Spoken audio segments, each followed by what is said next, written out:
What's going on, everyone? Welcome back to the show.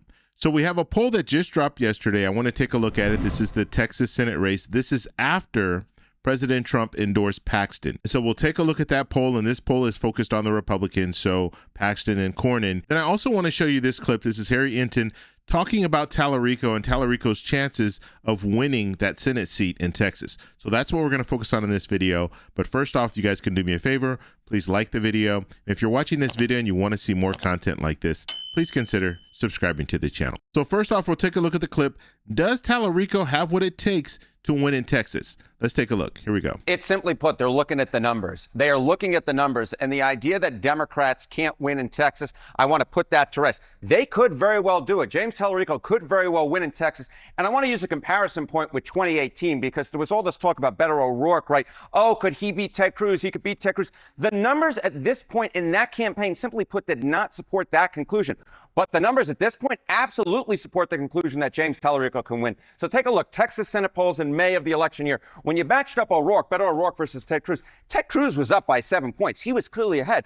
But look at the polling average now when you max up Ken Paxton versus James Talarico. It's actually Talarico that's ahead by 4 points. And Johnny B, I was looking back at every single Texas Senate race that I could find. And at this point in the campaign, James Talarico is polling better than any Democrat in at least 24 years. You have to go all the way back to 2002 to find a Democrat even polling anywhere close to where Talarico is polling right now. Texas, Democrats have dreamt about turning it blue. This time, the numbers actually support the idea that they may actually be able to do it. I have to say.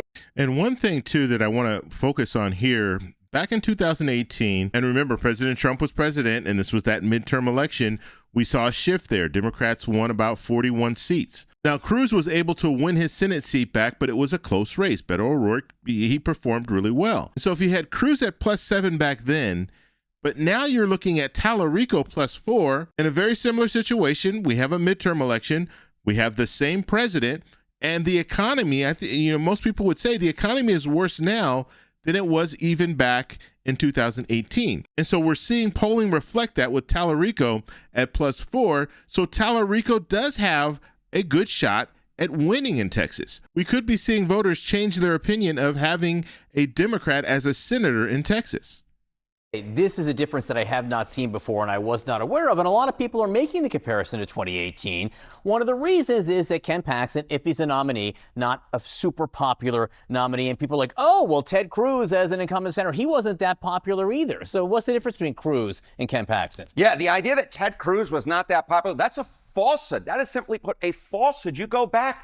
Again, just look at these differences right here. Okay, Texas GOP candidate net favorability. Ted Cruz's net favorability was actually +7 points in my average polls. Look what Ken Paxton is. The complete inverse of that. He's 7 points underwater. So look, again, you just look at the numbers. In 2018, Democrats had this dream of turning Texas blue. The numbers didn't support it in large part because Ted Cruz was actually decently popular. But Ken Paxton is anything but. In poll after poll after poll, he is underwater. No wonder Republican senators are running scared, especially after that Trump endorsement of Paxton yesterday. How's the president doing in Texas? Okay, that's the other part of this equation, right? All politics at this point funnel down from up top and then drop down to the state level. And you can just see it right here. Okay, back in May 2018, Trump's net popularity in Texas, he was at +4 points. He was above water. Again, we're looking at the inverse of that. Trump is considerably less popular in Texas, which of course matches what we're seeing nationally, which is that Donald Trump is less popular now than he was at this point in term one. You put it all together. You look at the general election polls. You look at the popularity of the potential Republican candidates that'll be running for Texas Senate. You look at Donald Trump's popularity as well, and you go, okay, Texas is absolutely in play. Does that mean that Democrats will finally win their first Senate race since 1988 in Lloyd Bentsen? I'm not saying that, but it is a real possibility. What you are saying is 2026 is different than 2018. It is different than every campaign that I have been around for. Harry Enten, thank you very much. Thank you. And so you see, Harry Enten's basically saying that, it's in play. Texas is in play. And this is what I've been talking about. When I show you guys the Senate map, I show you, look, Texas is in play. And in my opinion, we have 9 states that are in play right now. 3 of those states are states that Democrats need to defend. And then 6 of those states are states that Republicans need to defend. And so now I want to take a look at the latest polling coming out of Texas. And I just did a video yesterday talking about Texas and the fact that President Trump endorsed Paxton and what impact that would have in the polling and what impact that would have in this runoff that we'll be seeing next week. And so we do have a poll, and this is after the endorsement. Okay, this is Global Strategy Group. This was conducted on 5/20/2026. You have 600 likely voters. Margin of error is plus or minus 4%. And we have Paxton at 52%, Cornyn at 40%, and then other at 8%. And so looking at this, we see that Paxton has a clear lead. Was it like 12-point lead right now? And that's after the endorsement. Okay, so they went ahead and scrambled together, this poll, put 600 people, likely voters together. And even that margin of error, plus or minus 4%, that's outside. This is outside the margin of error.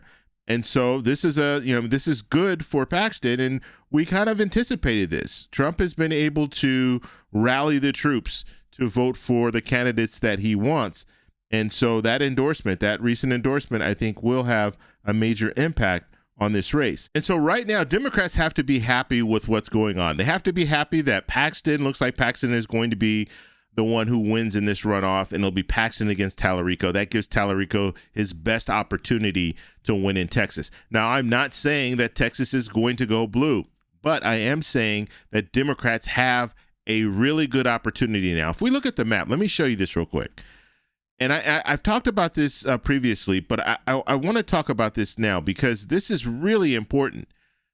When we looked at this map 6 months ago, a lot of these states that we're looking at right now that are potentially, that are in play, if you want to call it, if I go ahead and say Maine is in play, I think North Carolina's in play, Michigan's in play, New Hampshire's in play, Georgia's in play, Alaska's in play, Texas is in play, Iowa's in play, and Ohio's in play. So these are the 9 states that I think are in play at the current moment. And if we're looking at these different states, Democrats have the momentum in a lot of these different races. And we're seeing that. When we look at Georgia, right now, Ossoff has the advantage. When we're looking at Michigan, it's really close right now, but I think Democrats still leans for Democrats or tilts for Democrats. When we look at New Hampshire, Pappas has an advantage. We see him ahead in most of the polls. And now it's close. It's within that margin of error. So it is still, when we're looking at it, Republicans can win it just as easy as Democrats can. But we see a consistent pattern of Pappas ahead of Sununu. And so Democrats have a shot there. When we look at states like Maine and North Carolina, both Democrats there, you have 2 strong Democrats. You have Plattner in Maine, you have Cooper in North Carolina. They both have a good shot at winning. And looking at the polling, these are the 2 states that I would anticipate Democrats being able to flip, just looking at the latest polls. So if Democrats win both of those, and then we start looking at states like Alaska, I think Peltola can do really well in Alaska. Now, we don't know because you have Sullivan. He is the incumbent. He's a Republican.